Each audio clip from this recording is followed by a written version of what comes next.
Bonjour à tous, merci à celles et ceux qui répondent présents suite à ma vidéo d'hier. Ne cherchant pas à vous faire passer des heures devant vos petits écrans, nous allons suivre le schéma annoncé hier, mais dans un ordre un peu différent. Alors comme vous pouvez le voir maintenant à votre écran, une campagne de vaccination a été lancée par les pseudo-autorités françaises et Merdia français à la mi-avril, c'est-à-dire maintenant. Nous allons donc commencer par les deux messages de militaires américains qui sont en lien avec ce sujet. À noter que dans cette deuxième vidéo, dans la deuxième vidéo à suivre, je n'ai pas sous-titré la scène qui parle d'elle-même, mais j'ai retranscrit en français la partie lisible des commentaires sous la vidéo. Certains commentaires émanent du militaire lui-même. Je n'ai pas cherché la source originale de cette vidéo pour pouvoir supprimer la partie écrite qui est incrustée et qui cache une partie du texte des commentaires. Donc certains commentaires ne sont que partiellement retranscrits. Je vous laisse les découvrir.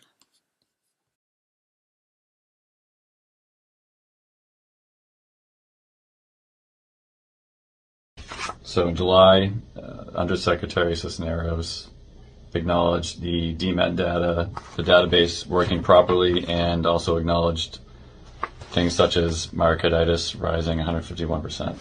So what I did, I went in today, I'm doing the same thing, 5-year average. However, I'm comparing it to 2022, and I only am using fixed wing pilots and helicopter pilots, active duty.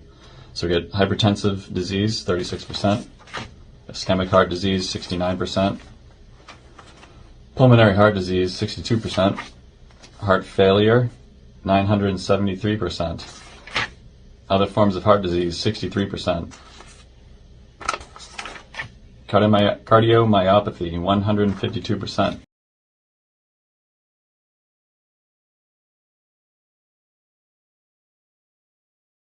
Take your blanket off. Go full wet. So who's going for the legs?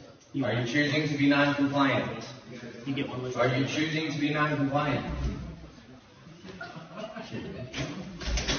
Get on the floor! Get on the floor! Get on the floor! Let's go! Get on the floor! Get on the floor! Get on the fucking floor! Stop resisting! Where's the handcuff? I need a handcuff right Get his now. arm. I got it. Here, get the handcuffs to the legs. I need a handcuff. I'm going for his left arm. Alright. Stop resisting! Stop resisting! You will get tagged! Left cuff's on. You will get tagged! Alright, right there. Just wait. I got left cuff on. Stop resisting or you will get tagged! Ankles on! Do you hear me? Do not move. Do not move. You will get tased! I'm coward. I got Put it behind his back. Coward breaking. I'm fucking coward breaking. Alright. You got his other arm. Did my shoulder Right hurt? his right arm. It's probably buried under. Give us your other arm! I can't. Stay Probably down. under his chest. Stay down. Fuck, dude. Stay Going down. for it. Stay down. Where's the black glove in this thing with your hand? Did my left toe break? My pinky left toe. Alright. Get the My shots on. pinky break. Double lock. Are those double lock? Yeah, they do. Get them locked. Stay down. Alright, check it. Just try to squeeze it and see if it. Well, they're double lock. Alright. We're doing this now later. Alright. We're gonna lift him up. Or you lift you up to your knees. Or you want him to carry? You want us to carry him? Carry him like Carry that. him. Just like that. Okay. Over the shoulder. Over the shoulder. 1, 2, 3. Bring him over in front of the captain. Medic! Medic! Stay down.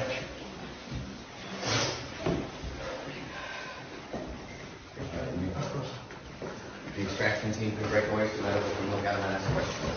He's bleeding from his face. Man. Roll over.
Avant d'aborder le douloureux sujet du Moyen-Orient, j'espère que vous entendrez et comprendrez que toutes les guerres coordonnées depuis des années ne le sont que pour détourner notre attention de la vraie urgence qui devrait tous nous affoler, et je pèse mes mots, qui est la manipulation du climat.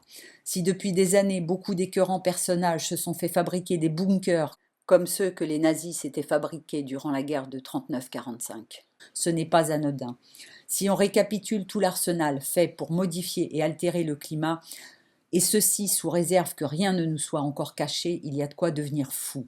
Nous avons tout d'abord, depuis des années, des millions de personnes qui ont prouvé et prouvent encore que des épandages peuvent être vus partout dans le ciel sans qu'aucun représentant de nos États, pays ou nations n'explique ces phénomènes qui n'ont rien de naturel. Leur réponse ? Complotisme, pour ne pas répondre à la simple question « De quoi s'agit-il ?» Si nous avons réussi à entrevoir le fait qu'il y avait des métaux comme l'aluminium qui fait perdre la mémoire et je ne sais quoi d'autre, nous n'avons aucun moyen de contrôle alors que c'est avec l'argent des peuples qu'ils font leurs expériences de dégénérés. Ensuite, nous avons toujours depuis des années l'attention des prétendus complotistes qui s'est focalisée sur le projet HARP, mais les recherches de Coquelicot de Paris, dont la vidéo date de presque 1 an maintenant, montrent, pour ne pas dire prouvent, que HARP n'est que la partie visible et que nous sommes en réalité envahis de faux radars météo qui émettent de très puissantes ondes et manipulent le climat de manière extrêmement grave. Je remettrai le lien de sa vidéo en description et je suggère vivement de prendre le temps de la regarder, même si elle dure à peine le temps d'un film, moins d'1 heure. Nous devons en plus maintenant prendre en compte ce que j'ai mis en lumière il y a quelques jours sur la production d'hydrogène de masse. Encore un éternel merci à Martine. Beaucoup trop de ces projets sont déjà opérationnels sans qu'aucun de nous n'en ait été informé. Je crains que ces malades mentaux n'aient même pas conscience qu'ils risquent de tous nous engloutir sous l'eau avec les massive investments qui font bander la folle alliée qu'est von der Leyen, qui est venue voler cet argent dans nos porte-monnaies. Maintenant, si vous rajoutez la dernière trouvaille de Bill Gates et de ses complices de la société israélienne Stardust pour bloquer les rayons du soleil sous le prétexte mensonger d'un réchauffement climatique et du CO2, faut-il souligner en rouge que les informations que je viens de mentionner prouvent que ce n'est qu'une macabre machination et que leurs gaz à effet de serre représentent, d'après Wikimedia, à peine 0,04% de l'air atmosphérique au moment où je vous parle. Alors à vos recherches. Vous voyez actuellement à l'écran un article du Wall Street Journal qui est normalement payant, mais heureusement, des internautes ont eu le réflexe de le sauvegarder sur archive.org et Le Monde les en remercie. Comme il faut normalement, et je dis bien normalement, plus de 11 minutes pour lire cet article, je vous l'affiche à l'écran dans sa version originale en anglais et il sera suivi d'une traduction en français rapidement faite. Il vous suffira d'appuyer sur pause.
Rien que ces 4 technologies s'annoncent mortifères, mais pire encore, j'ai déjà entrevu un autre projet de Bill Gates pour capter le CO2 et je vous le donne en mille. Vous voyez sur l'écran que ce CO2 est vu comme un nouveau marché. On ne nous prendrait pas pour des cons, par hasard. En quelle langue doit-on parler pour dire que tous ces dangereux malades mentaux doivent être arrêtés sur le champ? Nous allons terminer cette vidéo en abordant le douloureux sujet du Moyen-Orient par deux sujets qui me paraissent essentiels pour toute personne souhaitant ne pas se laisser manipuler. Le premier est celui des Juifs, de la création d'Israël et de la tentative d'extermination des Palestiniens. Le deuxième est celui de l'Iran et de sa supposée haine des Juifs. En liminaire, je précise que je n'ai aucun réel savoir sur l'histoire des religions ou de l'Iran, et je souhaite simplement soulever avec vous quelques questions. Première question, pourquoi les lobbies veulent-ils nous empêcher de faire la distinction entre le fait d'être juif et celui d'être sioniste, allant jusqu'au point d'essayer d'en faire passer des lois, alors que cette distinction est historiquement un fait facile à prouver, et que s'il faut le dire encore plus franchement, ces sionistes sont les nazis que la mise en scène de Nuremberg a permis de cacher. Mais là, effectivement, pour prouver de nos jours, pour pouvoir le prouver de nos jours, faudrait-il encore que nous ayons accès à leurs arbres généalogiques et à des documents de naissance non trafiqués. Si on se souvient que Obama aurait un acte de naissance trafiqué, il y a de quoi s'inquiéter. On remercie les gentils QAnon. Je précise, les gentils. Deuxième question, les Juifs du monde ont-ils été appelés à se prononcer sur la création de cet État imposé qu'est Israël? Troisième question, pourquoi, depuis des décennies, les médias passés maîtres dans la lobotomisation des inconscients collectifs à cause des nazis nous imposent un narratif unique et excessif selon lequel seuls les juifs auraient subi des atrocités durant la guerre 39-45, alors que des millions de gitans, handicapés physiques ou mentaux, polonais, prisonniers de guerre soviétique, afro-allemands, homosexuels, marginaux, ont subi les mêmes atrocités. Les gitans nous sont souvent décrits comme des moins que rien, mais que savons-nous réellement d'eux et de leur histoire? Les handicapés physiques et mentaux, ces gens sont souvent abandonnés ou délaissés par leurs proches, alors imaginez-vous les expériences qu'ils ont dû subir. Les Polonais, dont on entend de nos jours souvent dire qu'ils viennent voler le travail des Français en acceptant de travailler à bas coût. Que savons-nous de ce qu'ils subissent en ce moment et qui doit se rapprocher de ce que subissent beaucoup d'entre nous en France? Les prisonniers de guerre soviétiques, que sont-ils devenus? Les Afro-Allemands dont le crime était d'être noirs. Les témoins de Jéhovah me faire voir comme une secte malsaine, alors que tous ceux que j'ai croisés ont toujours été aimables et gentils avec moi. Les homosexuels qui sont aujourd'hui ciblés à cause des lobbyistes qui ont voulu imposer un mariage pour tous, alors qu'en France il y avait déjà une loi qui permettait que leurs amis de cœur ne soient pas dépossédés de ce qu'ils avaient construit ensemble. Les marginaux. Je n'ose même pas imaginer quels pourraient être les critères de ces malades pour décrire un marginal. Avouez que nous sommes rares à pouvoir répondre à ces questions aujourd'hui. Avouez que si on s'arrête pour y réfléchir, effacer la mémoire de ces autres millions de personnes peut légitimement être interprété comme étant fait pour qu'une haine du juif s'installe. Pourquoi ? Je souligne qu'un grand nombre de vidéos de juifs et non de sionistes partout dans le monde prennent parti pour le peuple palestinien, mais seuls les prétendus complotistes le savent grâce à leurs recherches. J'ai même vu un rabbin se faire taper dessus par des pseudo-soldats israéliens. J'ai essayé de retrouver cette vidéo, mais comme beaucoup de choses sur Internet, elle semble avoir disparu, alors qu'elle avait certainement fait des milliers de vues. J'espère qu'exceptionnellement vous me croirez sur parole. Pour clore le sujet, nous devons forcément passer par la question du scandaleux et écœurant procès de Nuremberg. Je n'ai pas eu le temps de faire de recherche approfondie sur les dessous de ce procès de foire, mais je crois qu'il serait essentiel de le faire parce que les questions qui me viennent à l'esprit sont: qui étaient les 4 juges, 4 procureurs, 4 assesseurs soviétiques, français, américains, britanniques qui auraient jugé 24 hauts responsables nazis. Je répète, 24 responsables nazis. Étaient-ce vraiment des responsables nazis ou des victimes qu'on a mis sur le siège des responsables nazis? De plus, ces 24 supposés responsables nazis auraient exterminé à eux seuls plus de 50 millions de personnes. Où sont allés les milliers d'autres nazis? Mes recherches disent qu'une grande partie s'est cachée en Amérique du Nord, où ils ont très vite intégré différentes administrations, et notamment dans les domaines de la manipulation mentale. On pense alors au désormais officiel programme MKUltra. La psychiatrie, et je fais suivre une courte vidéo de 11 minutes que j'espère que vous prendrez le temps de regarder jusqu'au bout, tant elle est d'importance pour comprendre cette industrie qui s'est octroyée des pouvoirs quasi sans limite par des pseudo-lois encore magouillées par des lobbyistes. Ce mot lobby n'a même pas d'équivalent en langue française, n'en déplaise à ceux qui ont osé ériger les Georgia Guidestones aujourd'hui disparus. Et là, je ne peux m'empêcher de dire que ce cher Trump, qui sait assurément beaucoup plus de choses que vous et moi, a pendant son mandat clairement affiché son parti pris pour les sionistes, et des armées de youtubeurs ont déguisé cet acte odieux du fait que sa fille serait mariée à un juif. Est-il seulement réellement juif? Que sait-on de ce sioniste? Que dit la famille Trump du massacre en cours de millions d'enfants, de femmes et d'hommes palestiniens? Je ne crois pas l'avoir entendu en parler durant son actuelle course à la présidence des États-Unis d'Amérique. Un dernier mot sur l'Iran. D'après nos médias, l'Iran ne saurait que vouloir exterminer les Juifs. Alors j'ai 3 simples questions. 1. Pourquoi l'Iran a au moins 80 synagogues sur son territoire, comme vous pouvez le voir en ce moment sur l'écran?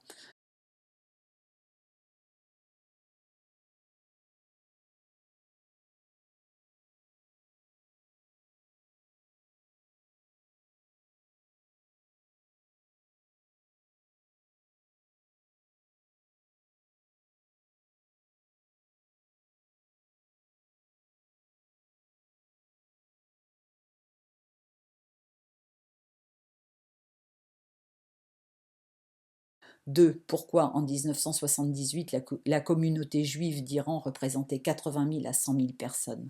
3. Sommes-nous certains que toutes ces guerres fomentées pour mettre l'Iran sur le devant de la scène visent uniquement le peuple iranien? Je m'arrête là, parce qu'il serait incorrect de ma part de parler des autres choses dont je ne sais rien. Cette vidéo n'est effrayante que si nous ne faisons rien pour que cela change. Alors ma dernière question sera posée à tous les gens d'armes, en 2 mots, sur la terre. Et si pour une fois, au lieu de les laisser nous manipuler, pour que nous nous entretuions, vous faisiez de votre mieux pour les empêcher de faire encore du mal aux autres êtres vivants de cette planète, qu'ils soient humains, faune, terrestres ou marins, flore, terrestre ou marine? Vous me répondrez peut-être, et comment doit-on s'y prendre? Je crois que la réponse est simple. Prenez le temps d'écouter ce que la partie divine qui se trouve en chacun de nous vous laisse entendre dans votre tête et dans votre cœur. Et laissez-vous guider.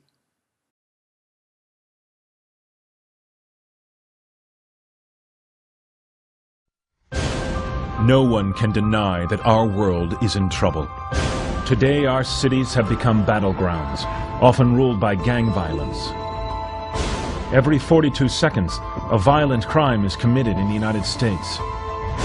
Every third of a minute, someone is arrested for drug abuse. 8 million American children are prescribed drugs that cause violence and suicide. Images of murderous school children and acts of senseless violence fill the headlines. None of this just happened. People aren't aware that in 1940, a prominent British psychiatrist, Colonel J.R. Rees, addressed the National Council on Mental Hygiene and set the agenda for psychiatry for the next 60 years. Since then, psychiatrists have been given authority in nearly every sector of our society, with tragic results. We must aim to make it permeate every educational activity in our national life. Public life, politics, and industry should all of them be within our sphere of influence. We have made a useful attack upon a number of professions. The 2 easiest of them, naturally, are the teaching profession and the church. The most difficult are law and medicine. Rees's colleague, psychiatrist G. Brock Chisholm, co-founder of the World Federation for Mental Health, expanded upon psychiatry's plans. The reinterpretation and eventually eradication of the concept of right and wrong are the objectives of all psychotherapy. To achieve world government, it is necessary to remove from the minds of men their individualism, loyalty to family traditions, national patriotism, and religious dogmas. To implement their master plan, American psychiatrists promised the U.S. Congress that they could solve mankind's problems, but only if they were sufficiently bankrolled. Since then, U.S. government funding for psychiatric research alone has gone from $1 million to $1.4 billion a year, an increase of more than 139,000%. And with these funds, psychiatrists accelerated their strategic plan, turning an unsuspecting public into psychiatric victims. They create imaginary diseases that are literally voted into existence and published in their billing Bible, the Diagnostic and Statistical Manual, or DSM. DSM is basically an arbitrary classification of thoughts, moods, and behavior decided upon by a committee of psychiatrists, and it's created not by anything scientific. That is, it's not as if there's some study of tissue or some study of the body or some study of matter. These invented diseases are then treated with barbaric practices and dangerous drugs that are so powerful they are classified with narcotics such as morphine, cocaine, and heroin. And even still, they are prescribed to children. The U.S. government-funded National Institutes of Health assembled a panel of prominent doctors and psychiatrists to explain to the public one of the diseases contained in the DSM, Attention Deficit Hyperactivity Disorder, ADHD. I would like any member of the panel to describe a typical ADHD in terms of symptomatology. Mark, would you like to? Since you see them in your practice. I mean, I think the panel has been frank, and you know, the difficulties here are immense in terms of these. I mean, it is hard. It's very hard to know how to answer this question. They cannot, you know, even when.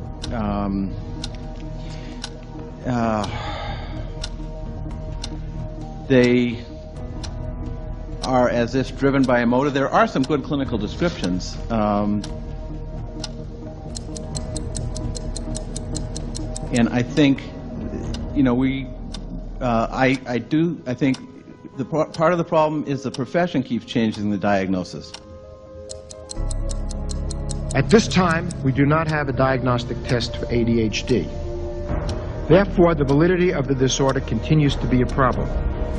Psychiatrists receive $21 billion a year, prescribing powerful psychotropic drugs to children for a disease that doesn't exist. It's all a fraud. They spend millions upon millions creating this research and creating this scientific literature to convey the impression to non-scientific medical practitioners that these are brain diseases. Psychiatrists know full well they can't prove there are any mental diseases, as they openly admitted at their annual convention in 2005.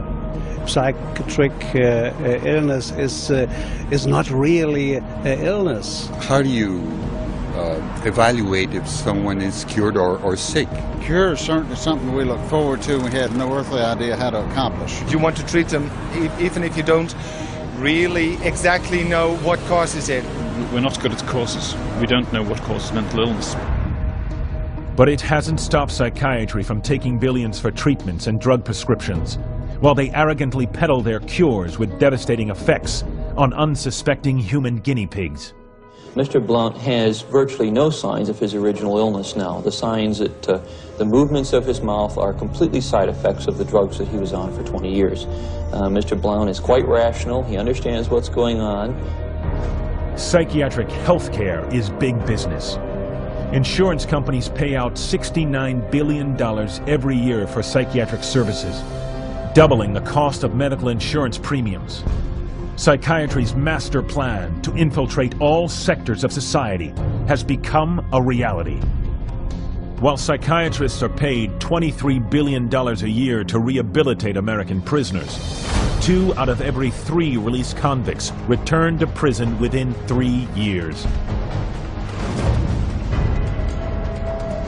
In the past 40 years, money doled out to psychiatrists and psychologists to improve literacy in our schools has soared to $28 billion, while through those same 40 years, functional literacy rates have plunged. Meanwhile, posing as medical doctors, psychiatrists electroshock 2 million people a year, killing 10,000. For $12 worth of electricity, American psychiatrists rake in $5 billion a year. With all their so-called miracle treatments, nearly twice as many Americans have died in government psychiatric hospitals in just the past 4 decades than in all U.S. wars since 1776. So any way you measure it, psychiatry has spelled nothing but ruin. While raking in over $2 trillion every year, they cannot point to a single cure. As unbelievable as all this may seem to you, you are about to learn the facts about psychiatry that psychiatrists would prefer you didn't know. It is because of their influence that society is failing. Something can and must be done about it.